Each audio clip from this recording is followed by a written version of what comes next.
ಯಾಕೋ ಮೇಲೋದೆ? ಸಾಯ್ಬೇಕು ಅಂತ ಹೋದೆ ಸರ್. ಏನ್ ಕಾರಣ? ಹೆಂಡತಿ ಬಿಟ್ಟು ಹೆಂಡತಿ ಬಿಟ್ಟಿದ್ದಕ್ಕೆಲ್ಲ ಸಾಯ್ಬೇಕು ಅನ್ನಂಗಿದ್ದೀವಿ. ಸಾಯಬಾರ್ದು ಇಷ್ಟೊಂದು 3ನೇ ವರ್ಷ ತಿಥಿ ಆಗಬೇಕಾಗಿದೆ. Sorry sir. ಲೇ ಬಿಟ್ಟೋದ್ಲು ಅಂದ್ರೆ ಖುಷಿ ಈಗಿನ ಕಾಲದಲ್ಲಿ ಹೆಂಡತಿ ತವ್ರ ಮನೆಗೆ ಒಂದು ದಿನ ಹೋದ್ರನೆ ಪಾರ್ಟಿ ಮಾಡ್ತಾರ. ಇವನ್ ಯಾವ ನಾನು ಅವಳನ್ನ ತುಂಬಾ ಪ್ರೀತಿ ಮಾಡ್ತೀನಿ ಸರ್. ಮದುವೆಗೆ ಎಷ್ಟು ದಿನ ಆಯ್ತಪ್ಪ? 1 ದಿವಸ ಸರ್. ಒಂದು ಸೀರು ಕೂಡ ತೋರ್ಸಿಲ್ಲ.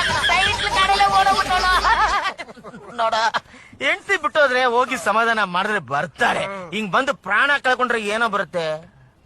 ಇನ್ನೊಂದು ಸಾರಿ ಈ ಜಾಗದಲ್ಲಿ ನಿನ್ನ ಏನಾದ್ರು ನಾನು ನೋಡ್ಬಿಟ್ರೆ ಸೀಳು ಬಿಡ್ತೀನಿ. ಬೇರೆ ಏರಿಯಾದಲ್ಲಿ ಹೋಗಿ ಟ್ರೈ ಮಾಡಿ.